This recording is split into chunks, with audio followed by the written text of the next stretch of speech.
9e fois dans cette Liga-là que le Barça emporte match 1-0. Ouais, aujourd'hui, c'était un match complètement différent.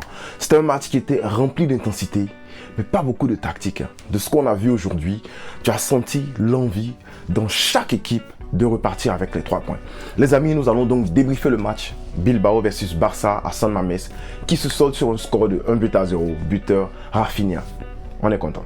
Alors, comme on peut le voir ici, 4-3-3 de Xavi avec Ter Stegen au goal, et puis Koundé, Christensen en défense centrale, et puis tu as Baldé en latéral gauche, et puis Roberto à droite, Busquets, De Jong, Gavi, voilà, Gavi qui a été mis au milieu. Donc, Kessie a été reposé parce que là, on a un match très important, un match capital contre le Real Madrid.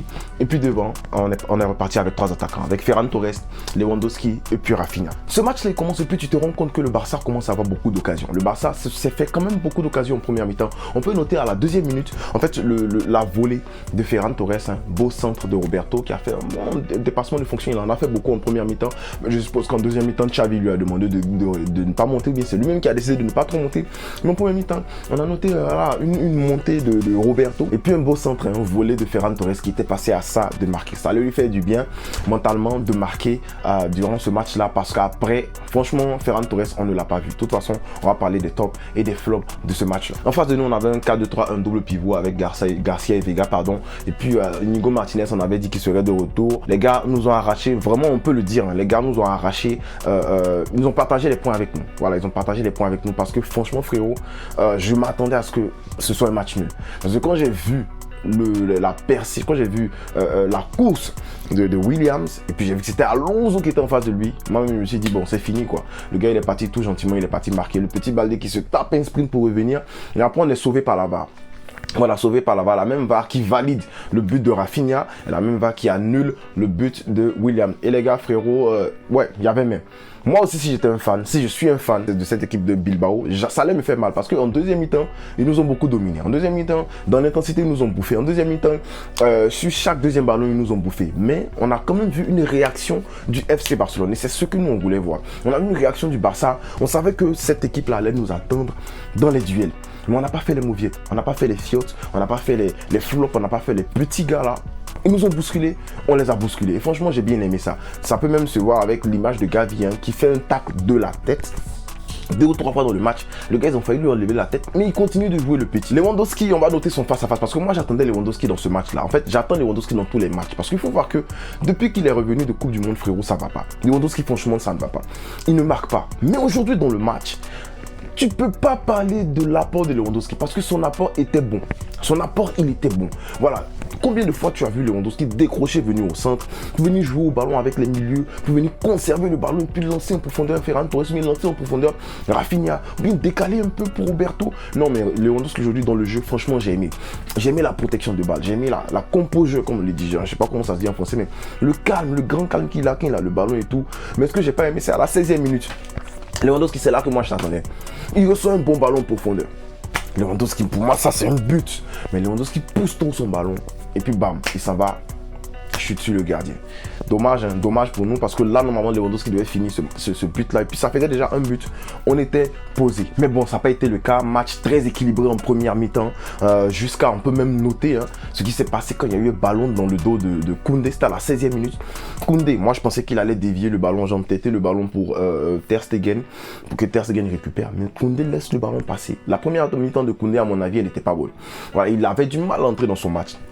Ferran il était inexistant, donc on peut dire que la première mi-temps c'était lui la flop et Gavi avec de nombreuses pertes de balles, des glissades par-ci par-là, mais dans les récupérations il est toujours au rendez-vous, donc c'est trop compliqué de dire que Gavi fait un mauvais match parce que si tu regardes le jeu sans ballon, le petit il est calé, mais comme je le dis, Koundé à la 16e minute, franchement ça m'a fait peur. Voilà, on a dû attendre jusqu'à la 46e minute pour voir le but de Rafinha, passe décisive de Busquets. Voilà, ils ont sifflé au jeu mais il n'y avait pas au jeu, on le sait, il était bien aligné parce que franchement j'allais l'insulter. Moi j'aime pas quand les ailiers sont au jeu parce que je me dis que frérot tu es le dernier sur la ligne, c'est toi qui vois tout le monde.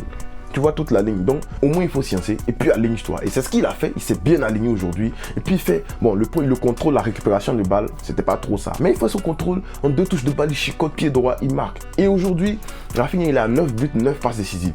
Un peu comme le Barça, c'est la 9e fois qu'on gagne le match 1-0. Et Rafinha aujourd'hui il stat, c'est l'homme du Barça actuellement. On peut dire ce qu'on veut, dans le jeu, il a foutu la merde, il fout les bêtises et tout, mais Rafinha actuellement, il stat, il fait ses stats. Et il est à 5 réalisations si je ne me trompe pas, de faire sa meilleure saison. Donc il lui reste un peu seulement. S'il a fait 5 ou 6, soit passe D, soit but, ben il va faire sa meilleure saison. Et on le sait, quand on voit, on sait qu'il peut faire mieux que ça. On le sait, il peut faire mieux que ça, mais les gars, on ne crache pas. On ne peut pas cracher sur ce qu'il est en train d'apporter. C'est ce que je me tue à dire. On entend le voir la qualité. Aujourd'hui, même dans les 1v1, il était bon. Dans les 1v1, il était bon. Il s'est pris même à 1 contre 3 sur la ligne ici en deuxième mi-temps. Jusqu'à ce qu'il même pas de sortir avec le ballon. Mais son côté pakistanais là, il ne veut pas laisser. Non mais franchement, voilà, j'ai bien aimé le match de Rafinha. Ferran Torres, j'ai pas apprécié son match du tout. D'ailleurs, même je l'ai même pas vu. Un autre gars que j'ai bien aimé son match aussi, c'est le petit Baldé. Parce que à la 50e minute, 51e minute, le petit se tape 2 joueurs. 2 joueurs. Il est dribble. Papa, il centre sur la tête de Lewandowski. Lewandowski qui ne finit pas. Lewandowski, je sais que lui-même dans sa tête, il sait.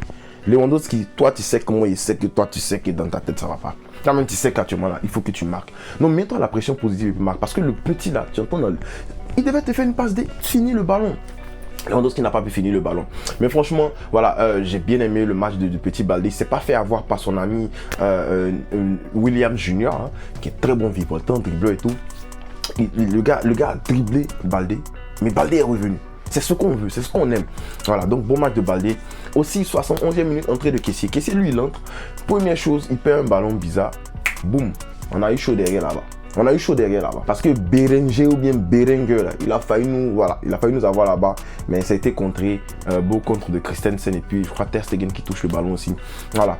En parlant de Ter Stegen, je trouve que Ter Stegen, il était énorme dans ce match-là. Même au jeu. Même quand il y a au jeu, il dégoûte l'adversaire.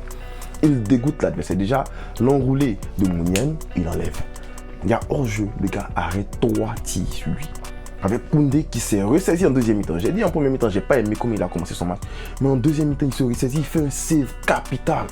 Un save capital qui nous donne les 3 points. Voilà. Donc, solide défensivement, ce Barça-là.